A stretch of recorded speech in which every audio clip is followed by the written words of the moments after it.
Hello there, my name's Ben Baker. And mine is John Matthews. And we both have a joint interest. But that's not for this. This is a private conversation. Not for now. Don't tell them that. No. Only 3 seconds into this. No, that's fair. I mean, we do a podcast about the American sitcom Alf, which you can find as ALFsplaining. But this is not that. No. This is one of our other obsessions, which we've been meaning to do something about for a long while. And that is, John? Well, it's pantomimes. But more specifically, pantomime posters. Yes. Because quite frankly, I have no truck with pantos, but I love a good panto poster. Yeah, I agreed. I've only been to one proper panto, like an actual starring role one, and it had Jim Davidson in it. Right. It was him doing Cinderella, and it was clear then, because he was doing that with Charlie Drake, and there it was clear then he went, I'll write a dirty one and I'll put it on video, and it'll be too blue for TV. And that is exactly what happened. So, yeah, not the greatest memories attached to my panto-going experiences. It was the young Ben Baker chuckling away at his jokes that inspired him to start his career as a lewd pantomime expert, really, was it? A racist. A racist. You drove Jim Davidson to racism. You know what? If we were ever going to pivot, a minute into our new venture, pivot into racism, I might not. I might just leave it. I might just. I want to be the nice guy of this podcast. You can be the panto villain. You can be nasty Nick Holtman. I saw several pantos in my childhood, which was the early 80s. Before those pre-entertainment days, we found fun where we could. The one I remember mainly is Robinson Crusoe in outer space at the Guildhall in Preston. Sorry. You're saying that like, oh yeah, the old traditional favourite, Robinson Crusoe in space. The old traditional favourite, Robinson Crusoe in outer space, starring Jimmy Cricket as the titular spaceman. Well, yeah, no, naturally, I was thinking space. Cricket, yeah, that all connection. He essentially, he played space basically. He played the universe. That was Jimmy Cricket's role in this pod. Was he just him like running about the stage trying to fill as much room as possible, and going, "Hey, come here, I'm some space." No, it's his huge face projected around. It was sort of his benevolent features looking down on all the audience as a kind of a godhead figure. You know what? If someone had to be the face of space. Face of space. I could think of no nicer man to do it than Cricket. It would keep up. Anyway, the point is, Robinson Crusoe in outer space, I remember nothing about it other than we got a pen which said Robinson Crusoe in outer space in that futuristic font along the side, but its cross-section was triangular, so that every time you tried to write something with it, it gave you a terrible hand cramp. It seems sort of, I don't know, I'm not sure that's the best advertisement for a pen. It's literally unusable. It's not the best anecdote about a panto either. So hopefully the podcast will get better as we go on. I refuse, and I will not be drawn at this time to providing entertainment. And speaking of not providing entertainment, no, that's not a fair intro. No, this is good. Speaking of being drawn, it's painted to begin with. That's not a traditional thing I remember from panto posters. No, it's not. It's not a very good picture. It's like, if you said a local 14-year-old schoolgirl had done that as a competition winner, you wouldn't be surprised. No, I assume. I say this is the Tameside Theatre, Ashton-under-Lyne. Have you ever been to Ashton-under-Lyne? I can't remember. Good. That's. Have you ever been to Ashton-under-Lyne? I definitely have not. So at least, one of us knows our position on if we have visited Ashton-under-Lyne. It's a reasonable chance I've driven through it. Swearing, doing fingers up out of the window and everything as you passed. Because you're a terrible man. A terrible man. I've established I'm the nice one. You're the I'm the nasty one. Yeah. Banana. So I'm looking at this, and Chris Quinten is your top of the. You always have a top star on this, and they've put in brackets Coronation Street's Brian Tilsley, and that's important because apparently this was the 1990 to 91. Just over the Christmas into New Year period, he did this, which is after He was killed off Yes. Now in Corrie. I remember it must have been before '89. I drifted into watching Coronation Street in about '89, and I don't think he was in it then. So yeah, he must be a good year or so out of the street, as it were. Yeah, because it was an interesting one. Well, I say interesting. It was a thing. Because recently, I've been a sad man. I was just watching some weird old videos on YouTube, and I found this New Zealand telethon, because I was looking for footage of the British telethon with Michael Aspel, and instead I found this New Zealand one where they'd got a load of people in to try and make money for the station. Yeah. And that's what they do. There were lots of British stars in it, so there were a few people from EastEnders on it. And Sue Pollard was there as Peggy in character, yeah. And Chris Quinten was there because they show Coronation Street. Quinten. Quinten. So I hate it. It should be Quinten, but it's Quinten. Yeah. It's not anyway. His name's Christopher Bell, because I looked it up and it really annoyed me. It's like, is that how it's spelled? No, it's just he can't spell. I'm assuming. Is Quinten actually a real surname? It's not. Oh no, it's not his surname. But is there a real surname, Quinten, then, or has he just invented it himself? I assume there are Quintens out there because law of averages, but in particular. Quinten is a hamlet situated on the north shore of the Wallensee in Switzerland. That's good. It's good to know. Apparently, his final episode was the 15th of February 1989, when he was stabbed to death by a gang of teenagers outside a nightclub. And that's because he was going to the Americas. Because on that New Zealand telethon, he was on there with Lisa Gibbons, who was the presenter of Entertainment Tonight, this kind of American sort of celebrity gossip show. Talking of people spelling their names wrong, though, how do we spell Lisa? Leeza. Well, I'm watching this thing going, they're flirting a bit, and then I looked up, apparently they got married after this. So they met on this telethon, and he was a proper sleaze. He was proper like, look at me. He was like the thing where you try to show off to a lass, like, hey, look at me, I've got big muscles, me, and I can do best kissing down the park and that. And he was doing dancing, and it was grim. But yeah, they met on this telethon in 1988, and it's bizarre to see him. Well, that is amazing. Because he went to America with her, and he was going to relaunch his career as I'm going to do this. And as far as I can tell, the only thing he really did was be in Robocop 2.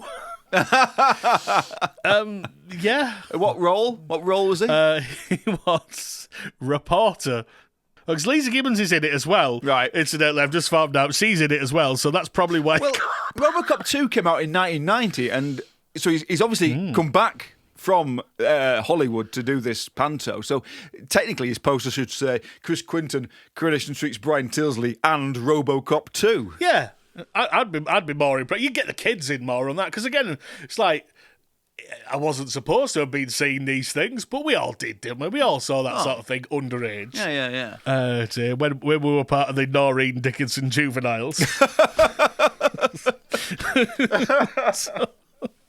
So he must have. If this is 90, he must have come back to do this, or it's just before he left, or something. I don't know, but there'd have been good money in it. There's always good money apparently in doing a panto, and this is his chance to shine, I guess. It's an interesting thing about this, because I was looking up this poster to try and work out when it was from, and I found the one from the following year, also Cinderella, but starring Spike Milligan and the unusually named Peter Vroom from Home and Away. But they've used the exact same background on the poster. Right. Cinderella, same picture, so same fonts and everything. So they obviously saved a bit of money that way to pay Chris Quinten's exorbitant fee. I have always wondered, if there's like one person who just makes all of these posters, or certainly the big ones anyway, because they all have a theme, don't they? And they all reuse the assets year on year, which I think is another reason why I'm fascinated by them. It's Chris Quinten. Apparently, he was in Halifax 2 years after that.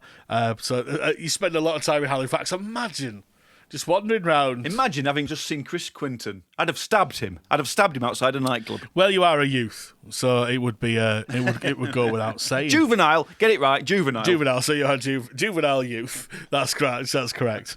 If that doesn't place this already in time, Chris Quinten being able to, above the title headline. Yeah. That's impressive. So as next name, it's still quite big text. I would say Oh, what's the point? What do you reckon the point is? That it's not much smaller than the Chris Quinten. It might be the same size. I think it might just be like too small. I tell you, if you stand back from this poster, the black ink of Jess Conrad, for it is he, does stand out a lot more than Chris Quinten. Who's the name that you can see? It does. Yeah, that's it. Because Chris Quinten doesn't have any. If it had like a outlining to pop, it would be much clearer. Yeah. But it's sort of, yeah. Yeah. And Jess Conrad, apparently, he's been represented here by a photo from, I would say, at least 30 years prior. Because I refuse to believe that's what Jess Conrad looked like in 1990, considering he was born in, hold on, let me have a look, 1936.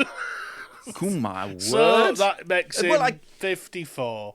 53, 54. My instinct leads me to believe that Jess Conrad is the sort of man who would dye his hair well into his later years. So maybe he does still look like that, but who knows? Is he still alive? He is still alive, 89 at the time of recording. Good, we can make fun of him. Well, he's a very odd career. The only things I really know about him is that he was kind of like a bit of a pop star for a bit, and he had a song called This Pullover, which I think it was one of those, Kenny Everett did that World's Worst Records thing. I think that I think you're right. I think it was quite high on that list.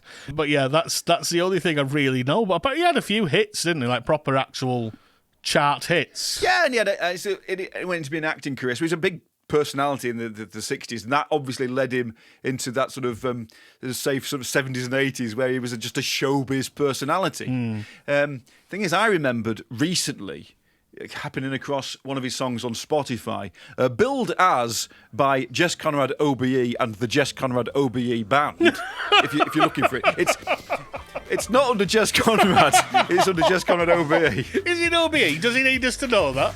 Is it important? It was a song called "Sexy Black Stockings." Put your black stockings on.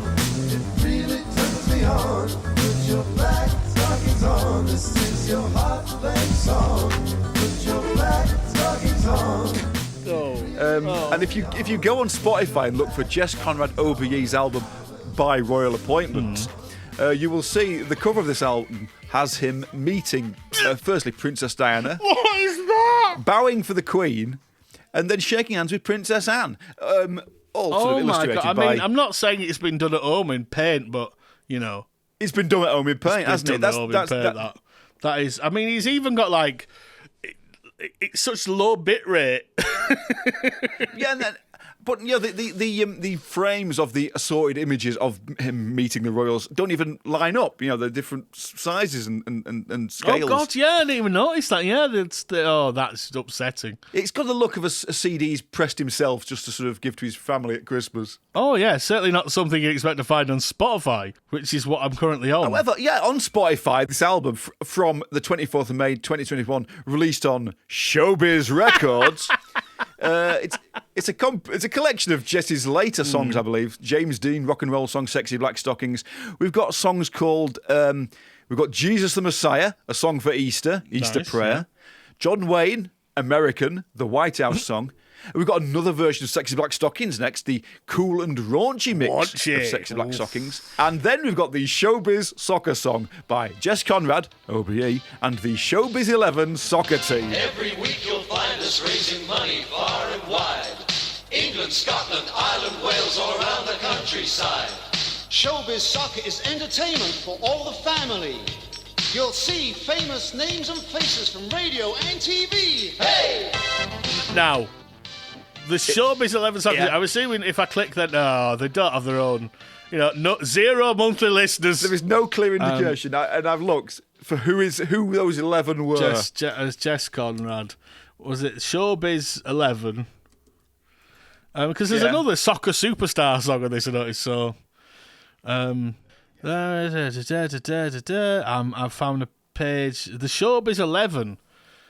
Starting a coffee bar in Soho by disc jockey and song plugger Jimmy Hennett and Cliff Richard's manager Franklin Boyd. Early lineups included Sean Connery, Tommy Steele, Jimmy Tarbuck, Tony Newley, Lonnie Donegan, Des O'Connor, and Patrick McGowan, who was a rugged centre half. Is this the same one? No way. Is this the same one? Oh, no, there we go. I can only assume that none of these people were still in the Showbiz 11 soccer team when Jess called them up to record the Showbiz soccer song. Well, apparently one of the pioneers, it was a... a good-looking young rock star come male model, Jess Conrad. And he had no athletic ability whatsoever, but he had a dream. I went in goal because when I was younger, a Russian goalkeeper, Lev Yashin, caught my imagination. Yeah, it's like a big article from When Saturday Comes. Okay. And today he's the president of Showbiz XI. This is in 2008. Right. And raising funds alongside Peter Purvis, Ewan Thomas, John Altman, Nick Cotton from EastEnders. That's more our level. Oh, hang on. Is this the Showbiz Soccer Song LP? It is on WMFMU's Beware of the Blog. There is an album of this, released in 1989, by the look of it. Okay. There were 2 Showbiz 11 albums were issued in 89 and 90, with some songs appearing on both. They've been compiled here. Steve Bent's helium-enhanced country and western cowboy song. Right.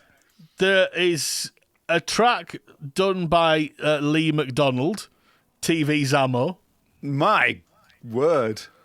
Tony Selby, he's in there. And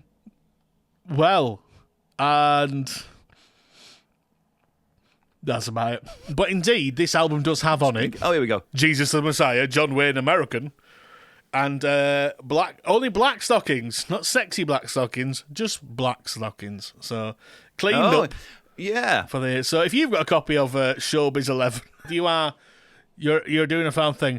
Also, I've just noticed that the sexy black stockings are roused mix. Well, that's the next track. Bearing in mind, listener, that this is on an album. Does he know this? Does he know these things are out there? This is on an album which has Princess Di, the Queen, and Princess Anne on the front cover. Features a song called Sexy Black Stockings, a roused mix. I think we should move on. I think we should. I mean, swiftly, it's all rather curious, quite frankly. It is, but again, he would be the sort of person I would expect to be second billing in a pantomime in around the turn of the 90s.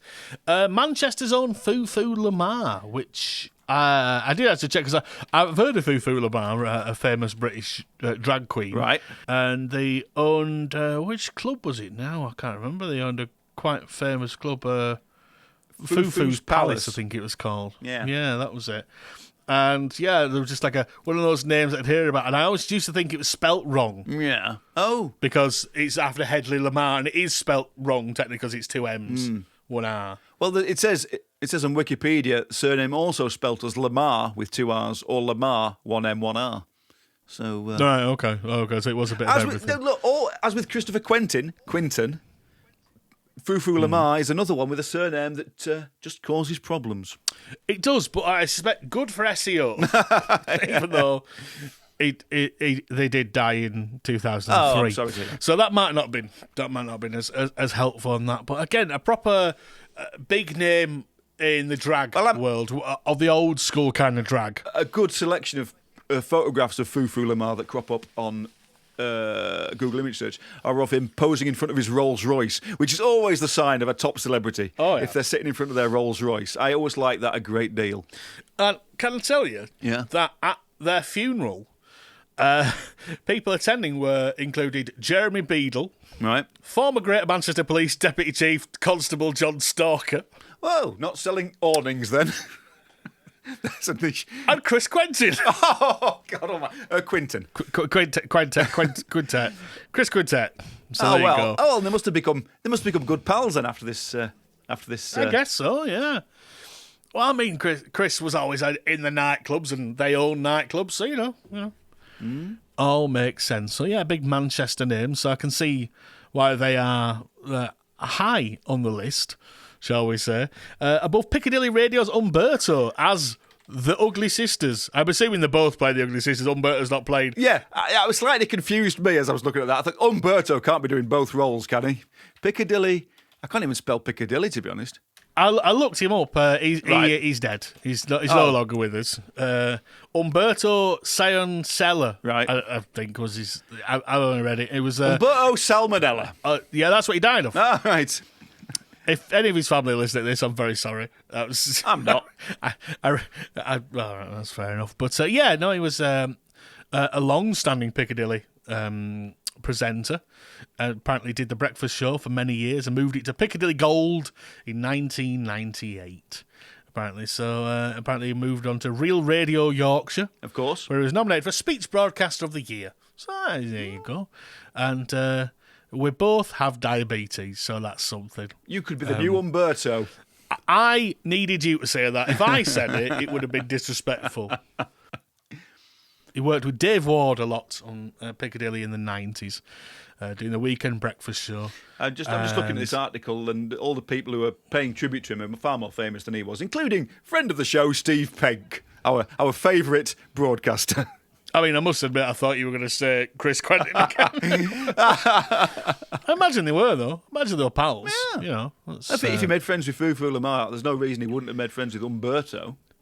But again, this is the thing that's like you always got someone from local radio because local radio was a force. Yeah, that gets people in. Yes. I don't know if that happens now. They've basically decimated all of local radio. Whether you still get people who are still sort of potentially well known enough, but I doubt it. Somewhat. I'm trying to think. And It'd be local weather people, wouldn't it? yeah, they get the people in that can keep mentioning it on the telly or radio or whatever, can't they? Just, incidentally, I don't know if you know, but, you know, it's good promo, Yeah, it to is. say the least. It is. Yeah. And special guest star. Now, what does that mean? What does special guest star mean? Well, I would suggest... See, this is it. They always talk about how billing works in, like, American films and stuff, and you've got your kind of, like, introducing also, you know, like, it's got to be sideways. They've got to have the same space, you know, same font and all that. And I wonder if that's the case here. Like, Collier knows he's not the headline here. He's not the kiddie's favourite anymore. But he's still a name. He still brings him in.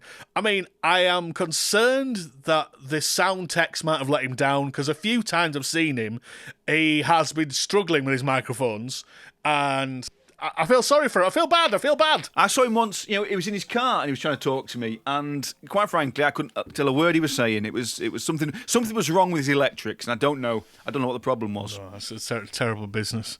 Terrible business. But again, because his name is slightly longer, it looks like it's... Again, it feels like this has been a compromise. It's like, right, Jess Conrad gets the black text, so he gets the bold, standout one. Quinten gets the top, Collier gets the bottom, but it's longer. Yeah.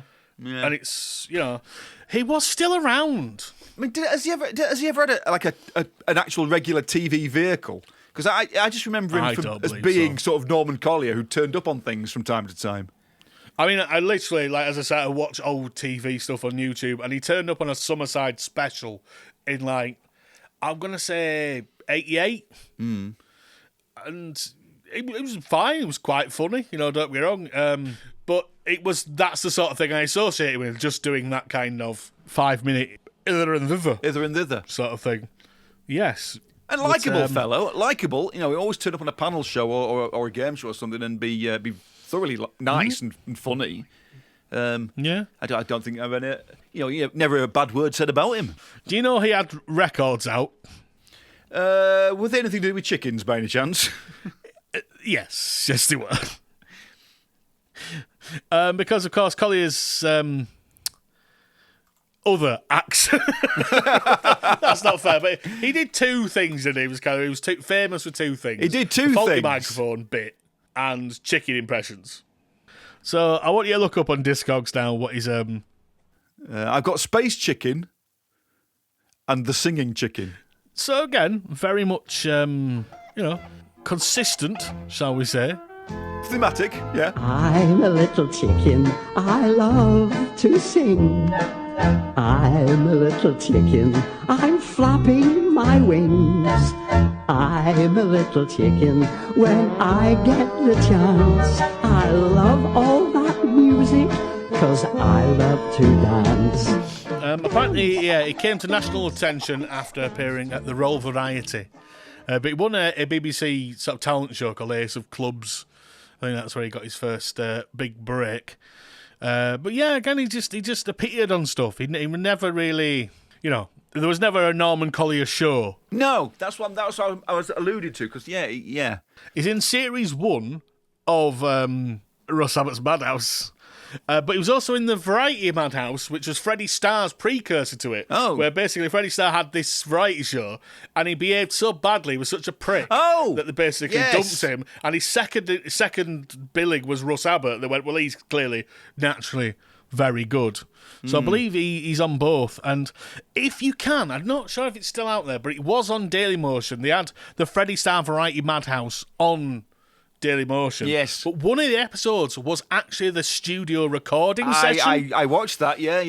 It was great. With him kind of doing a This Is Your Life as Hitler.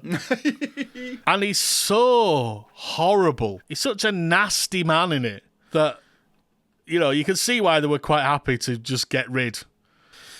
He was also in Jim Davidson's special, which I wrote about in one of my books, where I simply went, no, he isn't.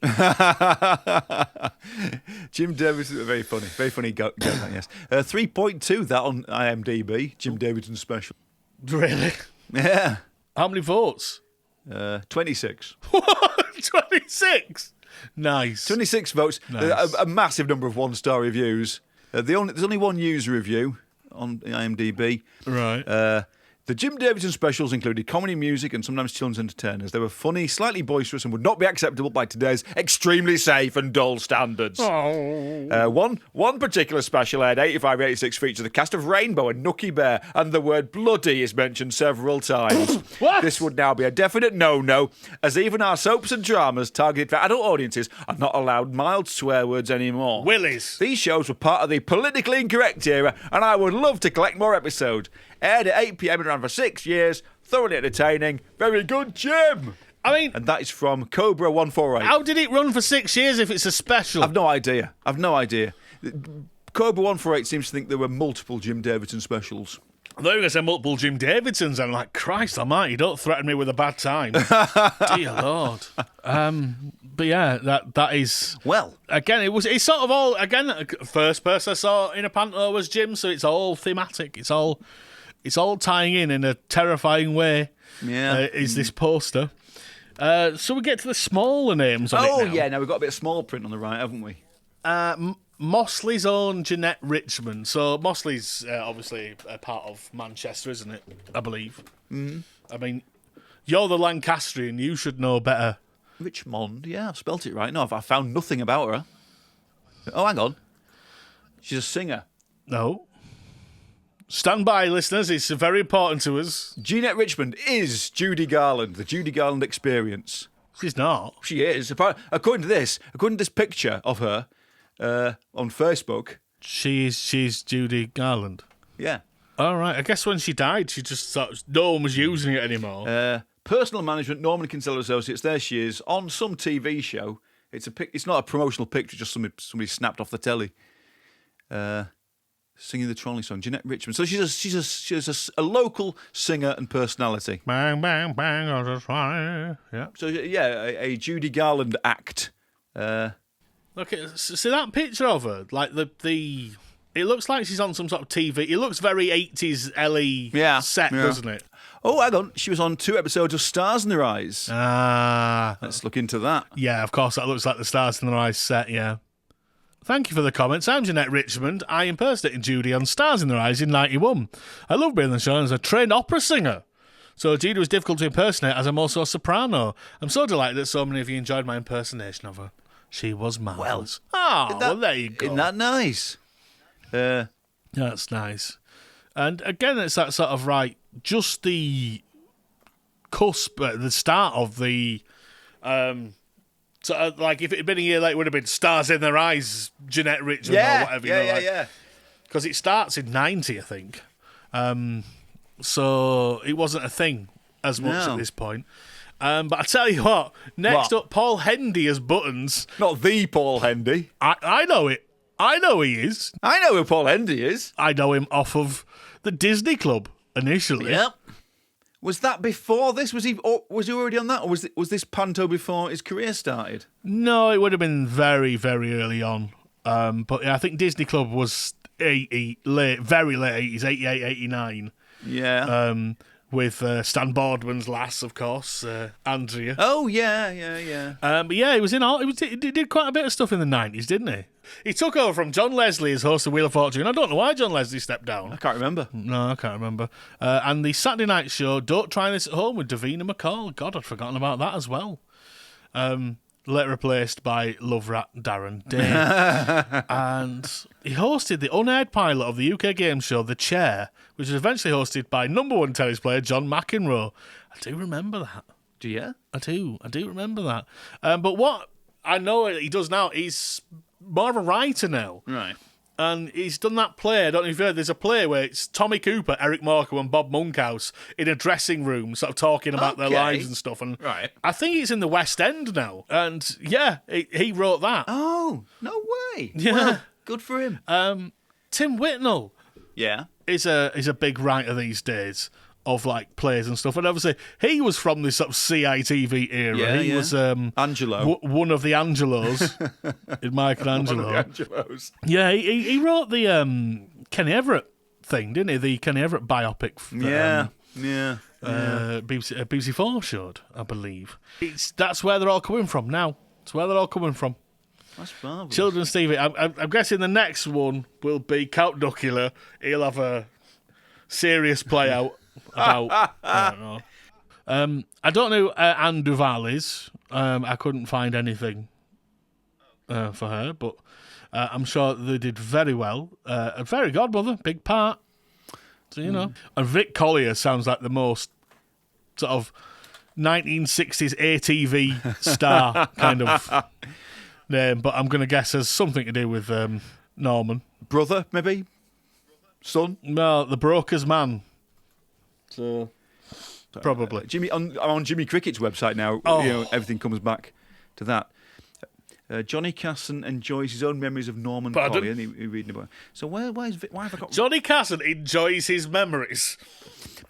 This is Jimmy Cricket's website. Post tagged Vic Collier, and the only reference to Vic Collier on this entire page is what I've just said. Post tagged Vic Collier.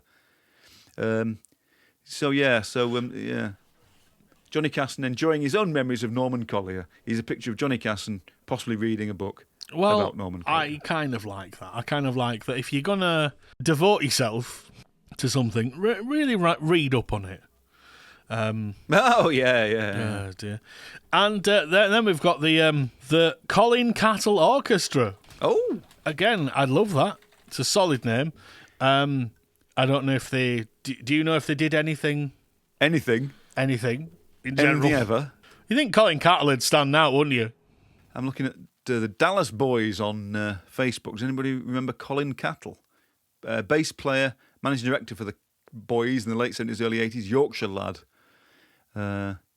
So I don't know what that's. The Dallas Boys got something to do with the Colin Cattle Orchestra? I don't really know. I don't know. I just keep getting this song called Colin's Cattle, which is not helpful. But again, this is sort of the idea of this show. We're going to look up things as we go and find out to tell you things. We're not just going to make stuff up or we're going to look things up. We're going to tell you our own anecdotes and bits and bobs. But, you know, it's nice to look these things up, save you a job. And if you want to do it while you're listening as well, that's fine.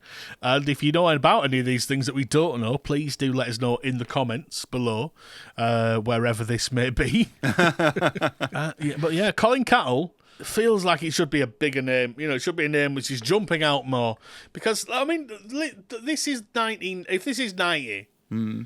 This is the sort of baggy, truly exploding, sort of the tail end of rave culture and that sort of thing, that sort of going mainstream and what have you. And it feels like, you know, you can imagine Chris Quinten coming out and doing Step On, you know, with slightly different lyrics to be about Cinderella.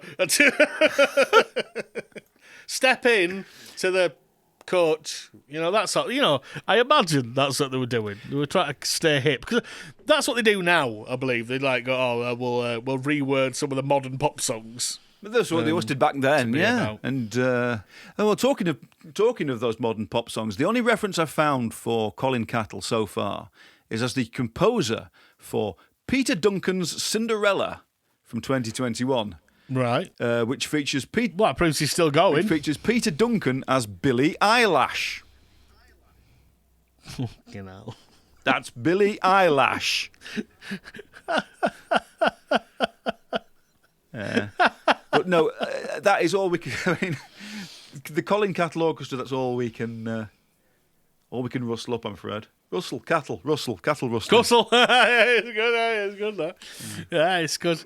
And then we've always got one like this, the Noreen Dickinson Juveniles, which will be like dancers and stuff, won't it? And it always sounds wrong, but not for their reason. But apparently Noreen Dickinson was the founder of the Noreen Dickinson School of Dance, and she's dead. Died in Noreen 2014. Oh. I'm sorry. I mean, I see my juveniles are still going. They'll be seniors by now. Apparently, lots of lovely memories of her dancing, doing the dancing and stuff. And again, I think unless you have been to sort of dance school, you can't quite understand quite that whole world. It does feel a little bit alien. This feels like you're leading up to telling me you've been to dance school. Christ, no. I mean, not with my series of crimes. No, sadly not. But that was in Staley Bridge. I don't know if it's still there. It might still be there. Yes, it is. Looks like it's still there. Noreen Dickinson School of Dance, Staley Bridge. Staley Bridge. With its Staley Bridge. I mean, the page that I'm on has shown a bit of street view, and it appears to just be someone's house. But that's all right. You can do that. You can do things from your house. I am now, currently, talking to you. Although we've probably talked a bit too much. I mean, the fact that we've got... This is how much we love a panto poster. This is how much we've got out of it. This one image with like 5 or 6 names on it. But it would be good. If you are involved with this, like say you are David Lee, this is their fall spectacular pantomime, please get in touch. Or you work for Tameside Metropolitan Borough Council, get in touch. Because this is not a mocking thing. We love this stuff. This is hugely of great fun to us. No, we would never consider mocking these posts. Maybe occasionally. I mean, let's be honest. Some of these hateful comes up. Some of these are going to have nonsense on. Let's be honest. We will probably mock them. But otherwise, we're just fascinated, intrigued. And we're thrilled to read all this stuff about these extraordinary documents of history. Yeah, as it were. Absolutely. And again, this is a nice one to start with, I think, because it was suggested by our friend Nina Buckley, Bookers on social media, who found this, and a perfect beginning because it's right slap bang at between the schools, shall we say, Because when we get to the 90s, we're going to have a lot of gladiators. If you do have a panto poster that you'd like us to look at, please do. Again, comment below or wherever.